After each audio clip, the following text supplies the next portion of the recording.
వచ్చారనమాట. సో మా చరిత్ర అక్కడ పడ్డాము, ఇక్కడ అది తాగాము, ఇది తాగాము, తర్వాత దేవుడు మమ్మల్ని పట్టుకున్నాడు, అట్లా లేదు. మా testimony right from the beginning మా మదర్ బాగా క్రమశిక్షణలో పెట్టి తిట్టి కొట్టి దేవునిలో ఉంచింది. That's a kind of testimony we have. గొప్పని కాదు, that's how we grew up. ఒక చిన్న పాట పాడతాను, హిందీ పాట, మీరు కూడా కలిసి పాడచ్చు. దాని స్క్రిప్ట్ నేనేమి ఇవ్వలేకపోయాను, బట్ హిందీ పాట పాడతాను. We can get to learn the song.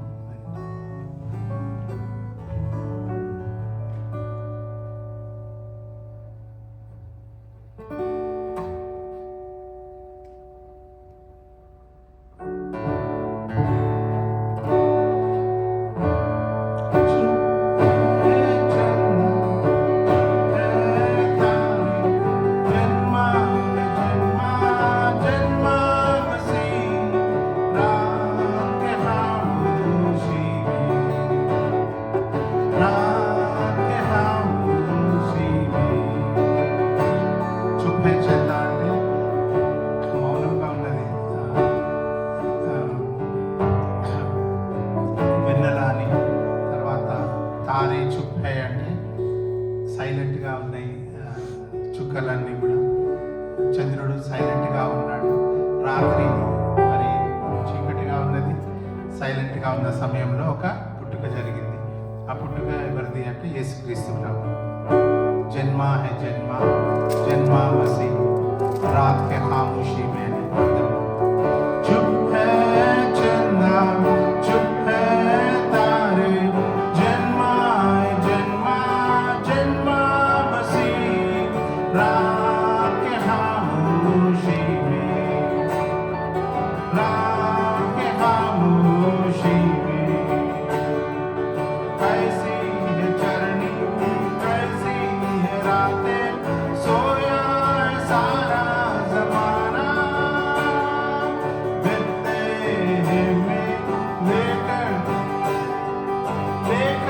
खुशी का खजाना, रात के खामोशी में, रात के खामोशी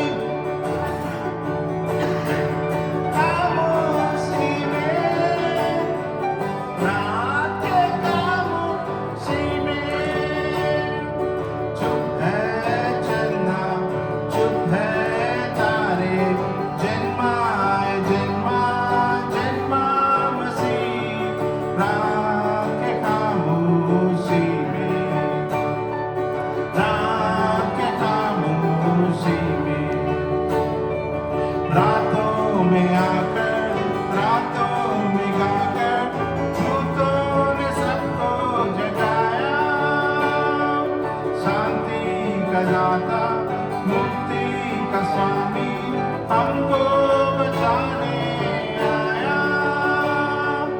रात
కొంచెం సేపు వాక్యం చూస్తామండి.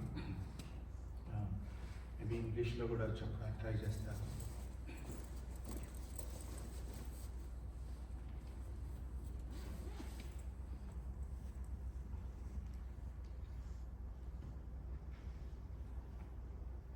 ఎక్కువ మాట్లాడుతుంటే అంటే హై పిచ్లో పాట పాడుతూ ఉంటే దగ్గు వస్తూ ఉన్నది. కానీ దగ్గు వచ్చింది కదా అని పరిచర్య మానలేము. చల్లగా ఉంది వాతావరణం అని పరిచర్య మానలేము కదండి. లాస్ట్ టైం ఈ సీజన్లో నేను నేపాల్లో ఉన్నాను. ఇక్కడికంటే ఎక్కువ కోల్డ్ ఉంటుంది అక్కడ, -డిగ్రీస్లో ఉంటుంది. హిమాలయాల దగ్గర పరిచర్య చేశాను. చాలా మంచి ప్రాంతం. ఇట్లా సువార్త చెప్తూ ఉంటే రక్షింపబడతారు వాళ్ళు. అంత ఈజీ సువార్త చెప్పడం, అంటే వాళ్ళు రక్షింపబడటం చాలా సులువుగా. Just talk to them for 5-10 minutes and you win a soul. కానీ reaching to them is big task. చాలా అపోజిషన్, ఇండియన్ గవర్నమెంట్ అపోజ్ చేస్తుంది సువార్త ప్రకటించడానికి. చాలా మరి ఫండమెంటలిస్ట్ అపోజ్ చేస్తారు సువార్త ప్రకటించడానికి. చలి ఇంకా భయంకరం. సో బతికి బయటపడితే చాలా అనుకున్నాను లాస్ట్ ఇయర్. మరి ఇక్కడికి వచ్చాము. ఇక్కడ కూడా చల్లగా ఉంది, కానీ ఇక్కడ అంత కండిషనర్స్ ఉంటాయి కనుక అంత ఇబ్బంది లేదు. చక్కటి వాక్యం చెప్పారు brother John. Thank you brother. యవనస్తుడు అలా యవనస్తులు అందరూ చెప్తే మంచిది కదా వాక్యం. వాక్యం చెప్పేవాళ్ళు పాస్టర్స్ అవ్వాలంటే బట్ట నేర్చుకోవాలి, బాల్డ్ హెడ్ రావాలి. అప్పుడే మరి పాస్టర్ అని పిలుస్తారు వాళ్ళని. It's good if our children next generation takes up the mantle even when they are very young. చాలా లోతైన వాక్యం దేవుడు ఈరోజు మనతో మాట్లాడినై ఉన్నాడు. అర్థం చేసుకోవడానికి ట్రై చేస్తాం. మరి చాలా మెడిటేట్ చేయవలసి ఉంటుంది. నిదానంగా మాట్లాడతాను, నిదానంగా వాక్యం బోధిస్తాను. కొంచెం అటు ఇటు మీరు కూడా డిస్ట్రాక్ట్ అవ్వకుండా వినండి. తప్పక వాక్యం ద్వారా మేలు జరుగుతుంది కదండి. తప్పక మేలు జరుగుతుంది. మనము స్పిరిచువల్గా గ్రో అవుతాం. ఎక్కడ గ్రో అవుతాం తెలుసా? దేవుని సన్నిధిలోనే గ్రో అవుతాం. సినిమా చూస్తూ ఉంటే, టీవీ చూస్తూ ఉంటే, న్యూస్ చూస్తూ ఉంటే, here you are, come on, I will cause a growth spiritual in your life అని దేవుడు అలా స్పిరిచువల్ గ్రోత్ ఇవ్వడు టీవీ చూస్తూ ఉంటే. స్పిరిచువల్ గ్రోత్ అనేది ఎక్కడ వస్తుంది అంటే ఇక్కడ వస్తుంది, దేవుని సన్నిధిలో వస్తుంది, చర్చిలో వస్తుంది స్పిరిచువల్ గ్రోత్. మరి చర్చిలన్నీ ఖాళీ అవుతున్నాయి. నేను ప్రపంచమంతా తిరుగుతూ ఉన్నాను, చాలా దేశాలు వెళ్ళాను. అన్ని దేశాల్లో చర్చిలన్నీ ఖాళీ ఉన్నాయి.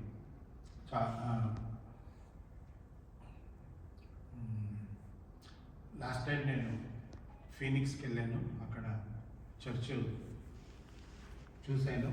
అలా ఈసారి చర్చ్ వైపుకి వెళ్తే అది టెంపుల్ అయిపోయింది. సో చర్చిలు ఖాళీగా ఉన్నాయి. అట్లానే మనం కూడా రావడం మానేస్తే స్పిరిచువాలిటీ లేకుండా అవుతుంది, ఆత్మీయ ఎదుగుదల అనేది లేకుండా అవుతుంది. ఆత్మీయ ఎదుగుదల అనేది లేకుండా అవుతే ఏమవుతుంది అని అంటే బయట అక్రమము, దుష్టుని యొక్క క్రియలు చాలా ఎక్కువ అయిపోతాయి. చర్చ్ అనేది, దేవుని సన్నిధి అనేది జవాబు. It's an answer to the location or the locality. ఎట్లాంటి సిటీకి జవాబు ఈ చర్చ్. ఈ చిన్న గ్రూప్ మన డయాస్పోరా, ఇండియన్ డయాస్పోరా అంటే ఇండియా నుంచి వచ్చినటువంటి గుంపు అంతటికి జవాబు. ఈ ప్రాంతంకి జవాబు. ఈ ప్రాంతంలో దుష్టుడు కలుగు చేస్తున్నటువంటి క్రియలన్నిటికీ జవాబు ఈ చిన్న గుంపు. చిన్నదని అనుకోవని అవసరం లేదు, ఇది పెద్దదే. పెద్ద శక్తి, పెద్ద బలమే ఇది. దేవుడు దీన్ని అభివృద్ధి కలుగు చేస్తాడు, ఆశీర్వదిస్తాడు. బలంగా వాడుకుంటాడు శత్రువు కోటలు కూల్చివేయడానికి. ప్రార్థన చేస్తాం. షల్ వి ప్రే. పరలోకమందున్న మా తండ్రి నాయన నీకు వందనాలు స్తోత్రాలు చెల్లిస్తున్నాను. వాక్యం ద్వారా మీరే నాతో మాట్లాడండి. నాయన ప్రభా నీ శక్తి చేత బలం చేత నింపమని ప్రార్థిస్తున్నాను. నాయన హల్లెలూయా హల్లెలూయా హల్లెలూయా హల్లెలూయా. ఓ ప్రభా మరి నీ బలమైన హస్తం నాపైన మాపైన ఉంచమని ప్రార్థిస్తున్నాను. వాక్యం ద్వారా మీరు నా మా జీవితం దర్శించి కృప చూపించమని ప్రార్థన చేస్తున్నాను. యేసు రక్తం చేయి, యేసు రక్తం చేయి, యేసు రక్తం చేయి. పరిశుద్ధాత్మదేవ మరి మీ వైపు చూస్తున్నాం ప్రభా, మీరు అద్భుతం చేస్తారని, మీరు జరిగిస్తారని. హల్లెలూయా హల్లెలూయా హల్లెలూయా హల్లెలూయా. కృప చూపించి నడిపించండి, సహాయం చేయండి, సహాయం చేయండి. కూడి వచ్చిన ప్రతి ఒక్కళ్ళ పైన నీ హస్తం ఉంచి దీవించమని ప్రార్థన చేస్తూ ప్రార్థన యేసు పరిశుద్ధ నామంలో వేడుకుంటున్నాను తండ్రి. ఆమేన్. ఆమేన్. మరి మన